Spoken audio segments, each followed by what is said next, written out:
യേശുവിൻ വാഗ്ദാനമേ പാവനാത്മനേ, ജീവൻ നൽകുന്ന ചൈതന്യമേ പരിശുദ്ധാത്മാവേ.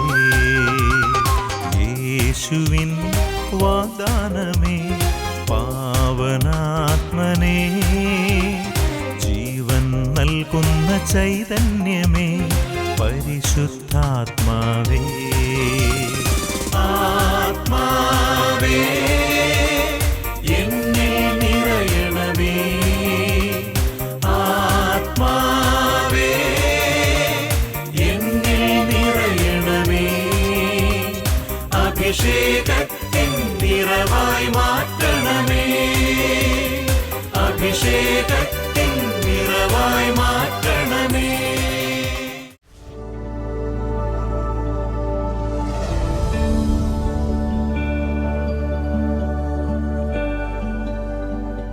ക്രിസ്തുവിൻ്റെ വചനം നമ്മുടെ പാദങ്ങൾക്ക് വിളക്കും പാതയിൽ പ്രകാശവുമാണ്. പ്രകാശമാകുന്ന ആ വചനത്തിൻ്റെ ശക്തി കൊണ്ട് സകല അന്ധകാര ശക്തികളിൽ നിന്നും ദൈവമക്കളായ നാം മാറ്റി നിർത്തപ്പെടുന്നു. ആത്മാവും ജീവനുമായ അവിടുത്തെ വചനം നാം എത്രത്തോളം പ്രാധാന്യം കൊടുത്തിട്ടുണ്ട്? അവയനുസരിച്ച് പ്രവർത്തിക്കുന്ന എത്ര പേരുണ്ട് നമ്മുടെ ഇടയിൽ? ദൈവവചനത്തിൻ്റെ മഹാത്മ്യത്തെക്കുറിച്ച് ഇന്നത്തെ ഷെമാ ഇസ്രായേലിലൂടെ നമുക്കൊന്ന് ചിന്തിക്കാം. ഇന്ന് നമുക്കായി സന്ദേശം നൽകുന്നത് കാരീസ് ഭവനിലെ കുര്യൻ കാരിക്കലച്ചനാണ്. ഒരു വ്യക്തിയുടെ ജീവിത സാക്ഷ്യം കേട്ടുകൊണ്ട് ഇന്നത്തെ ഷെമാ ഇസ്രായേലിലേക്ക് നമുക്ക് പ്രവേശിക്കാം. ദൈവം നമ്മെ സമർത്ഥമായി അനുഗ്രഹിക്കട്ടെ.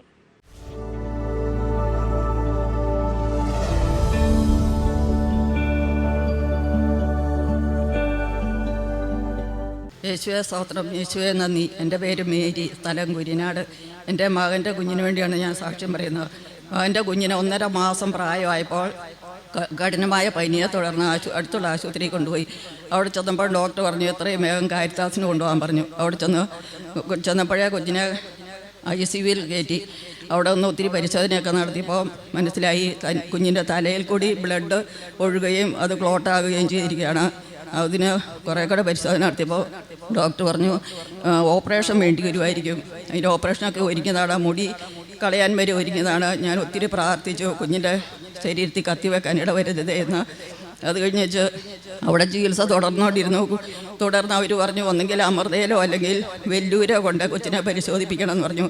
ആദ്യം അമൃതയിൽ പോയി. അവർ പറഞ്ഞു അതിൽ നല്ലത് വെല്ലൂർ പോകുന്നതാണ്, അവിടെ പോയി പരിശോധിച്ചാൽ എന്താണ് രോഗമൊന്നും പിടികിട്ടുമെന്ന് പറഞ്ഞു. അതിൻ്റെ ഇടയ്ക്ക് ഒത്തിരി പ്രാർത്ഥിച്ചുകൊണ്ടിരുന്നു. അത് കഴിഞ്ഞിട്ട് വെല്ലൂർ പോയി. അവിടെ ചെന്ന പരിശോധനയ്ക്ക് വേണ്ടി ബ്ലഡ് എടുക്കുന്ന 10 കുപ്പി ബ്ലഡ് കുഞ്ഞിൻ്റെ ശരീരത്തിൽ നിന്ന് എടുത്തു. അത് ഓരോന്നും പരിശോധിച്ചുകൊണ്ടിരുന്നു. ആദ്യമൊക്കെ നോർമലാണ് എന്നൊക്കെ പറഞ്ഞുകൊണ്ടിരുന്നു. അത് കഴിഞ്ഞിട്ട് ഏറ്റവും ഒടുവിലത്തെ റിസൾട്ട് അത് പ്രധാനപ്പെട്ടതാണ്. 4 മണിയാകുമ്പോൾ ആ റിസൾട്ട് കിട്ടും. അത് നോർമലാകാൻ പ്രാർത്ഥിക്കണം, അല്ലെങ്കിൽ വിദഗ്ധമായ ചികിത്സ കൊച്ചിന് നടത്തേണ്ടി വരുമെന്ന് പറഞ്ഞു. ഞങ്ങൾ ഒത്തിരി പ്രാർത്ഥിച്ചു. അറിയാവുന്ന സ്ഥലത്തൂടെ എല്ലാ പ്രാർത്ഥന സഹായം വിളിച്ചു ഇവിടെയും വിളിച്ചു പറഞ്ഞു. അന്വേഷിച്ചനോടൊക്കെ പറഞ്ഞായിരുന്നു. അങ്ങനെ പ്രാർത്ഥിച്ചു. 4 മണിയായപ്പോൾ റിസൾട്ട് വന്നു. കുഞ്ഞിന് യാതൊരു അസുഖവും ഇല്ല, നോർമലാണെന്ന് പറഞ്ഞു.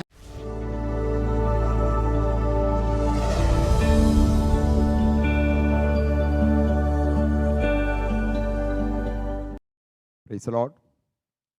ഈശോ മിശിഹായ്ക്ക് സ്തുതിയായിരിക്കട്ടെ. നിങ്ങൾ ഹൃദയത്തിലേറ്റിയ ഷെമാ ഇസ്രായേൽ പ്രോഗ്രാമിൻ്റെ വചനവിരുന്നിലേക്ക് വീണ്ടും നിങ്ങളെ സ്വാഗതം ചെയ്യുന്നു. പ്രിയപ്പെട്ടവർ, നമ്മൾ ഇന്ന് ചിന്തിക്കുന്ന ഒരു വിഷയം ലൂക്കാ സുവിശേഷകൻ 22-ാം അധ്യായത്തിൻ്റെ 31-ാമത്തെ വചനത്തിൽ നമ്മളെ ഓർമ്മിപ്പിക്കുന്ന ഒരു കാര്യമുണ്ട്. സാത്താൻ നിങ്ങളെ പാറ്റും, ഗോതമ്പ് പാറ്റുന്നത് പോലെ സാത്താൻ നിങ്ങളെ പാറ്റും. അപ്പം അതുകൊണ്ട് തന്നെ നമ്മുടെ ജീവിതത്തിൽ നമ്മൾ വളരെ ശ്രദ്ധാലുക്കളായിരിക്കണം, നമ്മൾ ഉണർവുള്ളവരായിരിക്കണം, നമ്മൾ വളരെയേറെ വിവേകപൂർവ്വം പെരുമാറണം എന്നുള്ളതെല്ലാം ഈ ഒരൊറ്റ വചനത്തിലൂടെ നമുക്ക് മനസ്സിലാക്കാൻ പറ്റും. 1 തെസ്സലോനിക്ക 2-ാം അധ്യായത്തിൻ്റെ 18-ാമത്തെ വചനത്തിലൂടെ കടന്നു പോകുമ്പോൾ അവിടെ വീണ്ടും നമ്മൾ കാണുന്നുണ്ട് പൗലോസപ്പോസ്തലൻ പറയുന്ന ഒരു കാര്യം, ഞാൻ നിങ്ങളെ സന്ദർശിക്കാൻ ഒന്നിലേറെ പ്രാവശ്യം ആഗ്രഹിച്ചു. അതിന് തീരുമാനങ്ങൾ, പ്ലാനുകൾ, പദ്ധതികൾ ഒക്കെ എടുത്തു. പക്ഷെ എനിക്ക് പറ്റിയില്ല. കാരണം സാത്താൻ തടസ്സപ്പെടുത്തി. അവൻ്റെ യാത്ര സാത്താൻ തടസ്സപ്പെടുത്തി. പൗലോസ്ലീഹായുടെ അടുത്ത് ഇതാണ് സാത്താൻ ചെയ്തതെങ്കിൽ ഉറപ്പായിട്ടും നമ്മുടെയൊക്കെ ജീവിതത്തിൽ പല വിധത്തിലുള്ള പ്രലോഭനങ്ങളുണ്ടാകാം, തടസ്സങ്ങൾ സാത്താൻ സൃഷ്ടിച്ചെന്ന് വരും. അപ്പം അതുകൊണ്ട് നമ്മൾ ഇന്ന് ചിന്തിക്കുന്നത്, സാത്താന് നമ്മൾ തുറന്നു കൊടുക്കാറുള്ള ചില പ്രവേശന കവാടങ്ങളുണ്ട്. വചന വെളിച്ചത്തിൽ ചിന്തിക്കുമ്പോൾ നിരവധി സംഭവങ്ങൾ നമുക്ക് കാണാൻ സാധിക്കും. പല വഴികളിലൂടെ സാത്താന് നമ്മുടെ ജീവിതത്തിലേക്ക് പ്രവേശിക്കാൻ പറ്റും, നമ്മുടെ ജീവിതത്തിൽ സ്ഥാനമുറപ്പിക്കാൻ പറ്റും. അപ്പം അതുകൊണ്ട് നമ്മുടെ കടമയാണ് അങ്ങനെ ഏതെങ്കിലും ഒരു പ്രവേശന കവാടം നമ്മൾ തുറന്നിട്ടിട്ടുണ്ടെങ്കിൽ ആ പ്രവേശന കവാടം അടയ്ക്കുക എന്നുള്ളത്. ചില വ്യക്തികളെ സൂചിപ്പിച്ച് ഞാൻ കേട്ടിട്ടുണ്ട്. ഞാൻ അത്ര വലിയ മാരക പാപങ്ങളിലേക്കൊന്നും പോകാറില്ല. പിന്നെ ഇച്ചിരി മുൻകോപം, അതല്ലെങ്കിൽ അതുപോലത്തെ ചില കാര്യങ്ങൾ. ഇപ്പം ആരും പെർഫെക്റ്റ് അല്ലല്ലോ, പൂർണ്ണരല്ലല്ലോ. അപ്പം അതുകൊണ്ട് ഞാനതിന് വലിയ പ്രാധാന്യം കൽപ്പിച്ചിട്ടില്ല എന്ന രീതിയിൽ സംസാരിക്കുന്നത്. പ്രിയപ്പെട്ടവരെ, സാത്താന് ഒരു പക്ഷേ ഒരാളുടെ മുൻകോപം മതി, അതൊരു പ്രവേശന കവാടമാക്കി അവൻ ആ വ്യക്തിയിൽ പ്രവേശിക്കും. അവൻ ആ വ്യക്തിയിൽ വാസമുറപ്പിച്ച് മറ്റ് പല പാപങ്ങളിലേക്ക് അവനെ നയിച്ചെന്ന് വരാം.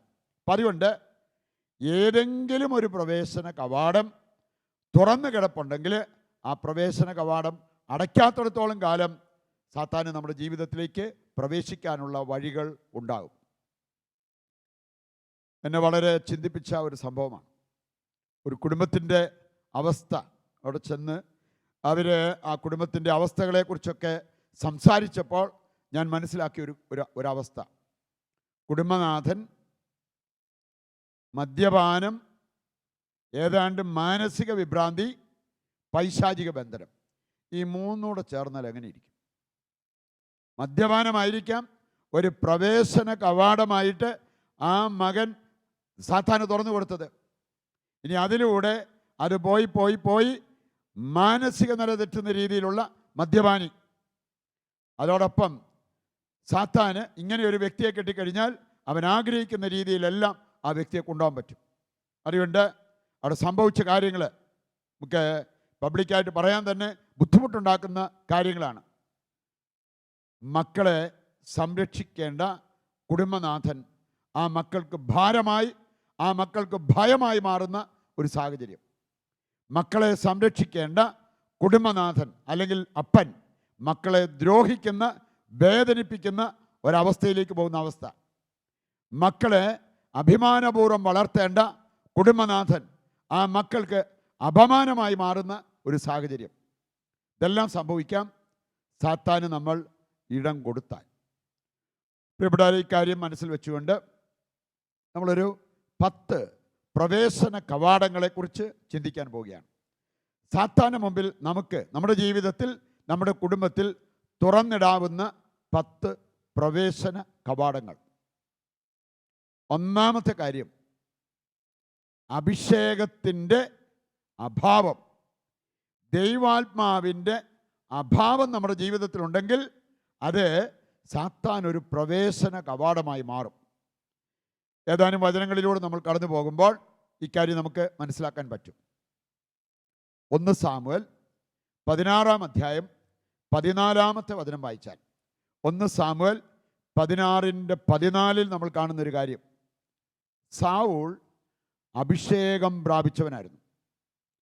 1 സാമുവേൽ 10-ാം അധ്യായത്തിൽ നമ്മൾ കാണുന്നത് സാവൂളിന് കിട്ടിയ അഭിഷേകം.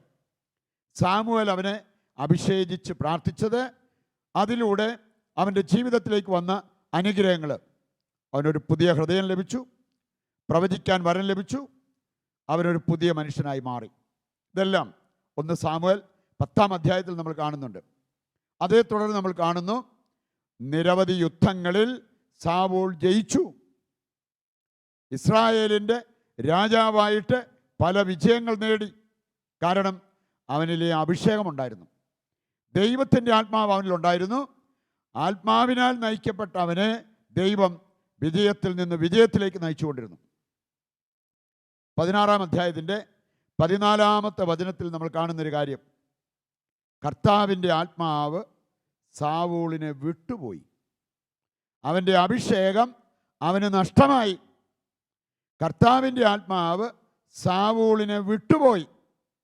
പകരം അവിടുന്ന് അയച്ച ഒരു ദുരാത്മാവ് അവനിൽ പ്രവേശിച്ചു.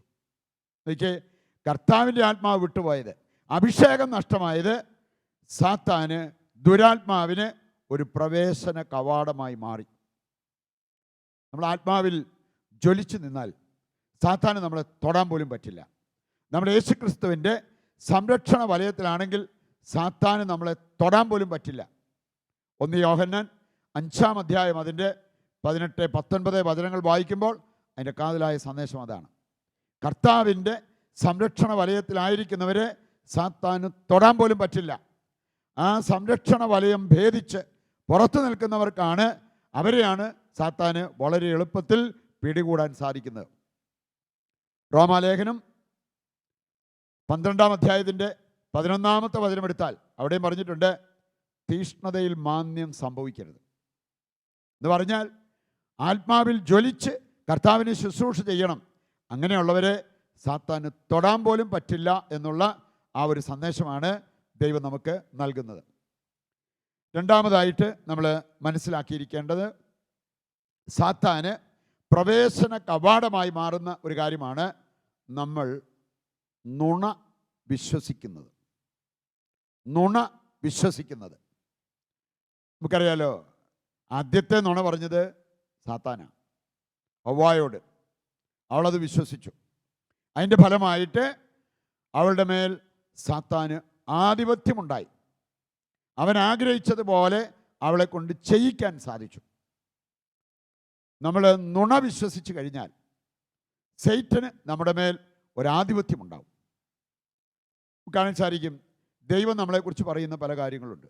നേരെ തിരിച്ച് സാത്താൻ പറയാൻ പരിശ്രമിക്കും, നമ്മളെ അത് വിശ്വസിപ്പിക്കാൻ നോക്കും. നുണ വിശ്വസിപ്പിക്കുക എന്നതാണ് സാത്താൻ്റെ വലിയൊരു തന്ത്രം. എത്രയോ പേര് അവരിങ്ങനെ ചിന്തിക്കുന്നു, എന്നെ സ്നേഹിക്കാൻ ആരുമില്ല, എന്നെ പരിഗണിക്കുന്നവരാരുമില്ല, എനിക്ക് യാതൊരു പ്രാധാന്യമില്ല, ഞാൻ ഒന്നിനും കൊള്ളാത്ത വ്യക്തിയാണ്. ഇങ്ങനെയെല്ലാം പറഞ്ഞു നടക്കുന്ന വ്യക്തികൾ ഇനി ആ ഒരു ചിന്തയിൽ ചെയ്തു കൂട്ടുന്ന എത്ര എത്ര മണ്ടത്തരങ്ങൾ നമുക്ക് കാണാൻ പറ്റും. പ്രിയപ്പെട്ടവരെ, ദൈവം നമ്മളെക്കുറിച്ച് പറയുന്നത് എന്താ? ശരിക്കുള്ള സത്യം എന്താണ്? ഈ സാത്താൻ നമ്മളെ പ്രേരിപ്പിക്കുന്ന, പറഞ്ഞ് ബോധ്യപ്പെടുത്താൻ നോക്കുന്ന കാര്യങ്ങളൊന്നുമല്ല യഥാർത്ഥ സത്യം. ദൈവം പറഞ്ഞിട്ടുണ്ട്, നിൻ്റെ അപ്പനും അമ്മയും നിന്നെ ഉപേക്ഷിച്ചാലും ഞാൻ നിന്നെ ഉപേക്ഷിക്കത്തില്ല. അവർക്ക് നിന്നെ സ്നേഹിക്കാൻ പറ്റാതെ പോയാലും ഞാൻ നിന്നെ സ്നേഹിക്കും. ആ മറ്റുള്ളവരെല്ലാം നിന്നെ കൈവിട്ടാലും ഞാൻ നിന്നെ കൈക്കൊള്ളും. സങ്കീർത്തനം 27-ന്റെ 10-ാമത്തെ വചനത്തിൻ്റെ സന്ദേശം അതാണ്. അത് വിശ്വസിക്കുന്നതിന് പകരം സാത്താൻ കൊണ്ടുവരുന്ന നുണ വിശ്വസിച്ച് ജീവിതം നശിപ്പിക്കുന്ന വ്യക്തികളെ കാണാൻ പറ്റും. പിന്നെ നമ്മൾ കാണുന്നുണ്ട്, യെശയ്യാ 43-ന്റെ 1 മുതൽ വായിച്ചു കഴിഞ്ഞാൽ, പ്രത്യേകിച്ച് ഈ അധ്യായത്തിൽ ഒരുപാട് കാര്യങ്ങൾ പറഞ്ഞിരിക്കുന്നത് കാണാൻ പറ്റും. ഒരുപാട് കാര്യങ്ങൾ. നീ എൻ്റേതാണ്, നിൻ്റെ പേരും രൂപവുമെല്ലാം ഞാൻ എൻ്റെ ഉള്ളം കയ്യിൽ രേഖപ്പെടുത്തിയിട്ടുണ്ട്, നിനക്ക് പ്രാധാന്യമുണ്ട്, നിനക്ക് വിലയുണ്ട്. ഇങ്ങനെയെല്ലാം ദൈവം നമ്മളെ പഠിപ്പിക്കുന്നത് കാണാൻ പറ്റും. ദൈവം പഠിപ്പിക്കുന്ന സത്യം മറന്നിട്ടല്ല സാത്താൻ നമ്മളെ പഠിപ്പിക്കുന്ന നുണ നമ്മൾ ഏറ്റെടുക്കേണ്ടത്. പറയുണ്ട്, നുണ വിശ്വസിക്കുന്നത്, നുണയിൽ ജീവിക്കുന്നത്. നമ്മൾ അസത്യത്തിൽ ജീവിക്കുന്നതായിരിക്കാം, നുണ പറയുന്നതായിരിക്കാം, കള്ളത്തരം കാണിക്കുന്നതായിരിക്കാം, വഞ്ചന കാട്ടുന്നതായിരിക്കാം. ഇതെല്ലാം അതിൻ്റെ ഭാഗമാണ്. അങ്ങനെയുള്ള കാര്യങ്ങൾക്ക് നമ്മളെ വിട്ടുകൊടുക്കുമ്പോൾ നമ്മുടെ ജീവിതത്തിൽ സംഭവിക്കാവുന്ന കാര്യമാണ് സാത്താൻ്റെ ശക്തി വലയത്തിലേക്ക് നമ്മൾ പോവുകയാണ്. 2 വചനഭാഗങ്ങൾ ഓർത്തിരിക്കുന്ന നല്ലതാണ്. സുഭാഷിതങ്ങൾ 19-9. നുണ പറയുന്നവർ നശിക്കും, നുണ പറയുന്നവർ നശിക്കും. പിന്നെ നമ്മൾ കാണുന്നുണ്ട്, ജ്ഞാനത്തിൻ്റെ പുസ്തകം 1-ാം അധ്യായം അതിൻ്റെ 11-ാമത്തെ വചനം എടുക്കുകയാണെങ്കിൽ, നുണ പറയുന്ന നാവ് ആത്മാവിനെ നശിപ്പിക്കും. ആത്മാവ് നശിച്ചു കഴിഞ്ഞാൽ സാത്താന് പിന്നെ നമ്മുടെ മേൽ ഒരാധിപത്യം പുലർത്താൻ പറ്റും. അഭിഷേകം നഷ്ടപ്പെട്ട് കഴിഞ്ഞാൽ ദുരാത്മാവിന് വളരെ എളുപ്പത്തിൽ നമ്മുടെ ജീവിതത്തിലേക്ക് കയറിപ്പറ്റാൻ സാധിക്കും എന്നുള്ളത് നമ്മൾ മനസ്സിലാക്കിയ കാര്യമാണ്. മൂന്നാമത്തെ കാര്യമാണ് ഹൃദയത്തിൽ തിന്മ ആസൂത്രണം ചെയ്യുന്നത്. തിന്മ ആസൂത്രണം ചെയ്യുന്നത്. യോഹന്നാന്റെ സുവിശേഷം 27 അധ്യായത്തിലൂടെ നമ്മൾ കടന്നു പോകും. യോഹന്നാന്റെ സുവിശേഷം 13 അധ്യായത്തിൻ്റെ 27 വചനത്തിലൂടെ നമ്മൾ കടന്നു പോകുമ്പോൾ അവിടെ നമുക്ക് കാണാൻ സാധിക്കും, യൂദാസ് അവൻ്റെ ഹൃദയത്തിൽ തിന്മ ആസൂത്രണം ചെയ്തു. തൽഫലമായിട്ട് അവൻ അന്ത്യ അത്താഴ സമയത്ത് അപ്പം സ്വീകരിച്ചതിനെ തുടർന്ന് സാത്താൻ അവൻ്റെ ഉള്ളിൽ പ്രവേശിച്ചു. തിന്മയായ കാര്യങ്ങൾ ഹൃദയത്തിൽ ആസൂത്രണം ചെയ്ത് നമ്മൾ പ്രാർത്ഥിക്കുമ്പോൾ, ബലിയർപ്പിക്കുമ്പോൾ നമ്മുടെ ജീവിതത്തിനുണ്ടാകാവുന്ന ഒരു ദുരവസ്ഥയെക്കുറിച്ചാണ് നമ്മളിവിടെ കാണേണ്ടത്. സങ്കീർത്തനം 1-2 സങ്കീർത്തന ഭാഗങ്ങളും ഇക്കാര്യം നമ്മളെ പഠിപ്പിക്കുന്നുണ്ട്. സങ്കീർത്തനം 41:6, 58:2 ഇതെല്ലാം നമ്മളെ ഓർമ്മിപ്പിക്കുന്നത് ഹൃദയത്തിൽ തിന്മ നിരൂപിച്ചാൽ നമ്മുടെ ജീവിതത്തിൽ ഉണ്ടാകാവുന്ന നാശത്തെക്കുറിച്ചും നഷ്ടത്തെക്കുറിച്ചുമാണ്. സാത്താന് നമ്മുടെ മേൽ ഒരാധിപത്യം ലഭിക്കുകയാണ് ഈ കാര്യം നമ്മൾ ചെയ്യുമ്പോൾ. 4-ാമത്തെ കാര്യമാണ് കോപം. കോപിക്കാം, എന്നാൽ പാപം ചെയ്യരുതെന്ന് കർത്താവ് പറഞ്ഞിരിക്കുന്ന വചനഭാഗം നമുക്ക് എല്ലാവർക്കും സുപരിചിതമായ ഒരു വചനഭാഗമാണ്. എഫേസസ് 4-ാം അധ്യായത്തിൻ്റെ 26-27 വചനങ്ങൾ അവിടെ പറഞ്ഞിട്ടുണ്ട്.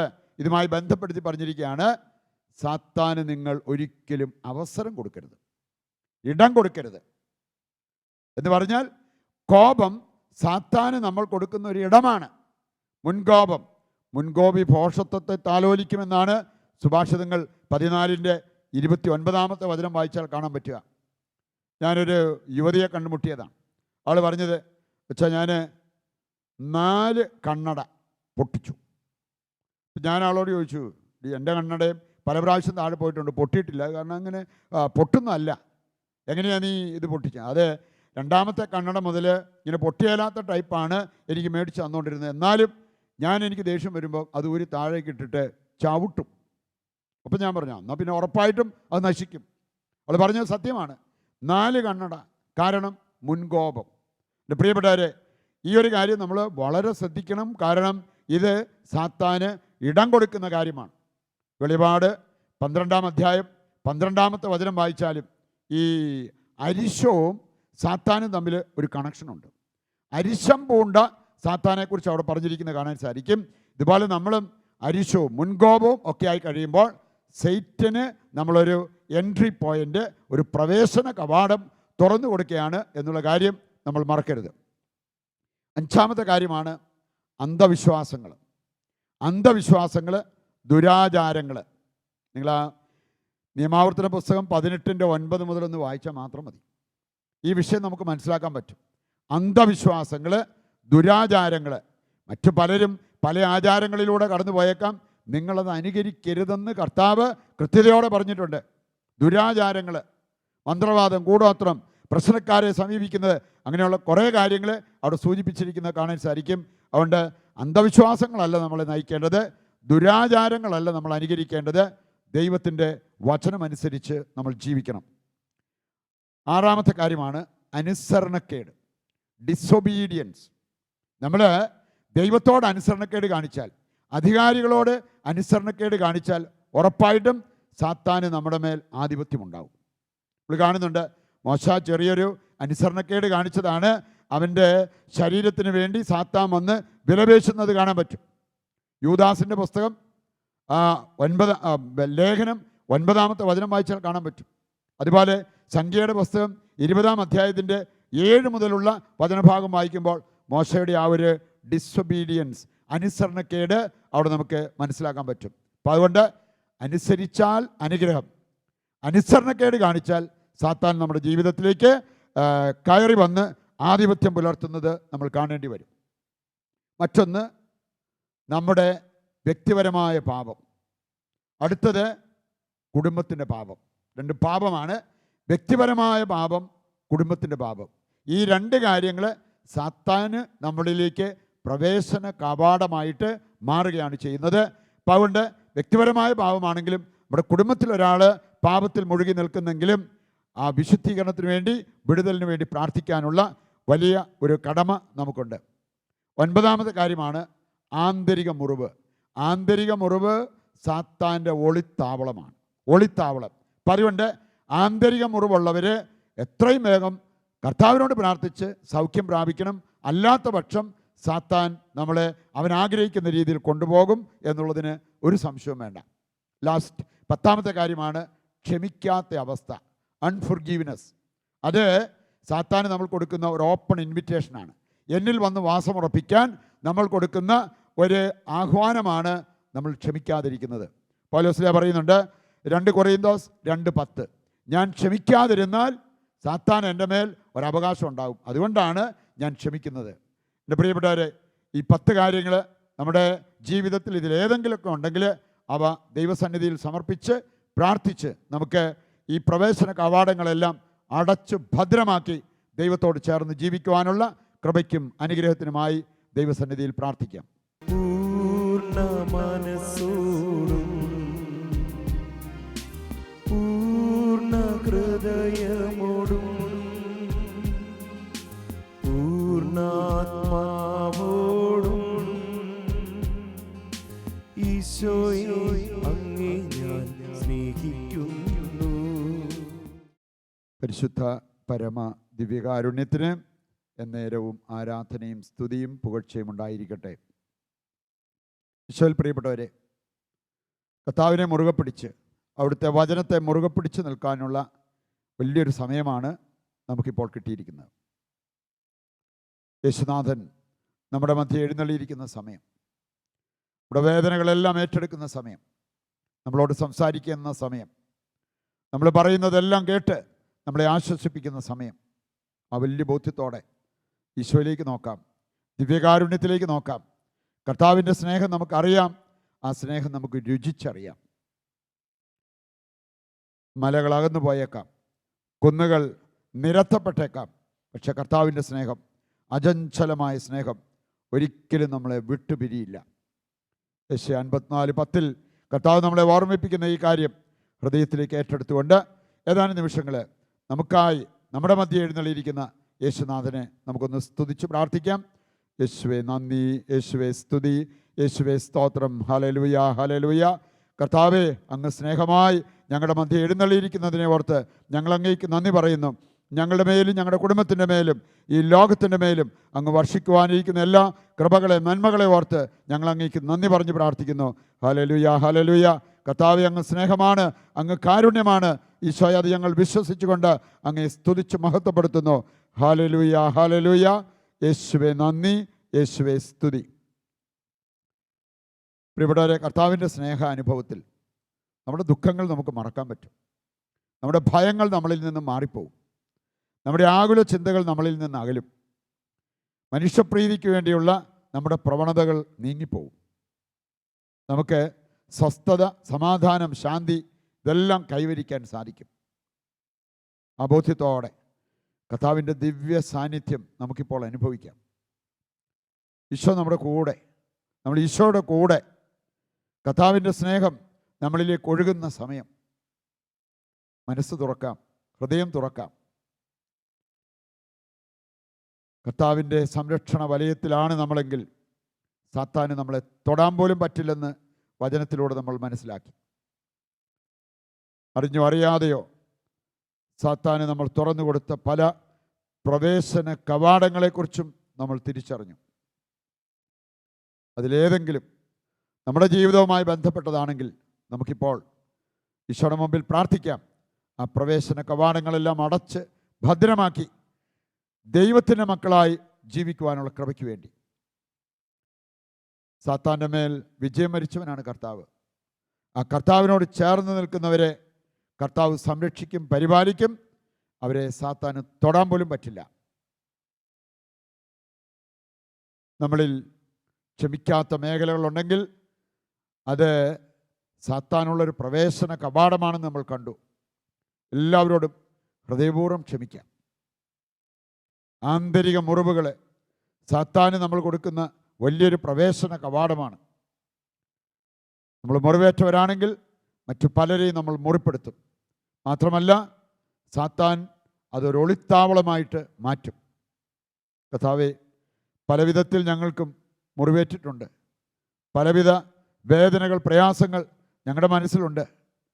കർത്താവേ, അതെല്ലാം അവിടുന്ന് തൊട്ട് സൗഖ്യമാക്കണമേ. ജെറമ്യാ 30:17 ഞാൻ നിന്റെ മുറിവുകൾ സുഖപ്പെടുത്തും. നമുക്ക് ആ ബോധ്യത്തോടെ ഈശോയുടെ പക്കലേക്ക് തിരിയാം. കർത്താവേ, മുറിവേറ്റ എന്നോട് അവിടുന്ന് കരുണയായിരിക്കണമേ എന്ന് പ്രാർത്ഥിക്കുക. നമ്മുടെ എല്ലാ ദുഃഖങ്ങളും ഭാരങ്ങളും നമ്മുടെ കുടുംബത്തിൻ്റെ എല്ലാ അവസ്ഥകളും ആവശ്യങ്ങളും ഈശോയുടെ കരങ്ങളിൽ ഏൽപ്പിച്ച് നമുക്ക് പ്രാർത്ഥിക്കാം. നമ്മൾ കേട്ട വചനത്തിൻ്റെ ശക്തിയാൽ നമുക്ക് സൗഖ്യമുണ്ടാകും. നമ്മൾ ഏറ്റെടുക്കുന്ന പരിശുദ്ധാത്മാവിൻ്റെ ശക്തിയാൽ നമുക്ക് നമ്മുടെ ബലഹീനതകളെ മാറ്റിയെടുക്കാൻ പറ്റും. നമ്മുടെ പ്രലോഭനങ്ങൾക്ക് അടിപ്പെടാതെ കർത്താവിനോട് ചേർന്ന് നിൽക്കുവാനും പ്രലോഭനങ്ങളെ അതിജീവിക്കുവാനും ദൈവം നമ്മളെ സഹായിക്കും. അബോധ്യത്തോടെ ശിരസ് നമിച്ച് നിങ്ങളുടെ എല്ലാ അവസ്ഥകളും ആവശ്യങ്ങളും കർത്താവിൻ്റെ കരങ്ങളിൽ ഏൽപ്പിച്ച് പ്രാർത്ഥിക്കട്ടെ. കാരുണ്യവാനായ കർത്താവേ, കെട്ടുവാനും അഴിക്കുവാനും അങ്ങ് നൽകിയിരിക്കുന്ന അധികാരത്തിന് കീഴിൽ നിന്നുകൊണ്ട് ഈ മക്കൾക്ക് വേണ്ടി കരമുയർത്തി പ്രാർത്ഥിക്കുമ്പോൾ ദൈവമേ, അവിടുത്തെ കരം ഈ മക്കളുടെ മേൽ നീട്ടണമേ. ഇവരുടെ എല്ലാ ആവശ്യങ്ങളിലേക്കും അങ്ങിപ്പോൾ കടന്നു വരണമേ എന്ന് പ്രാർത്ഥിക്കുന്നു. കർത്താവേ, അറിവില്ലായ്മ കൊണ്ട് സാത്താന് ഇടം കൊടുത്ത പല വ്യക്തികളും ഈശോയെ ഇനിമേൽ ഇടം കൊടുക്കാതിരിക്കുവാനുള്ള തീരുമാനമെടുത്ത് പ്രാർത്ഥിക്കുന്നു. ഇവരെ സഹായിക്കണമേ എന്ന് പ്രാർത്ഥിക്കുന്നു. ഏതെങ്കിലും വിധത്തിൽ ഇനിയും ഇവരുടെ മേൽ ആധിപത്യം പുലർത്തുന്ന അന്ധകാര ശക്തിയുടെ ഏതെങ്കിലും പ്രവർത്തനങ്ങളോ മേഖലകളോ ഉണ്ടെങ്കിൽ ഇപ്പോൾ പൗരോഹിത്യ അധികാരത്തിന് കീഴിൽ നിന്നുകൊണ്ട് അവയെല്ലാം ശാസിച്ചു മാറ്റുകയും ബന്ധിച്ചു ബഹിഷ്കരിക്കുകയും ഈ മക്കൾക്ക് വിമോചനവും സൗഖ്യവും നൽകി അനുഗ്രഹിക്കുകയും ചെയ്യുന്നു. പിതാവിൻ്റെയും പുത്രൻ്റെയും പരിശുദ്ധാത്മാവിൻ്റെയും നാമത്തിൽ ആമേൻ. നമുക്കിപ്പോൾ ശിരസ് നമിച്ച് പരിശുദ്ധ കുർബാനയുടെ ആശീർവാദം ഏറ്റെടുക്കാം.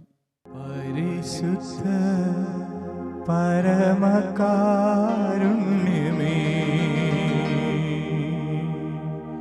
ഉള്ളിൽ അലിയുവാൻ വരണേ.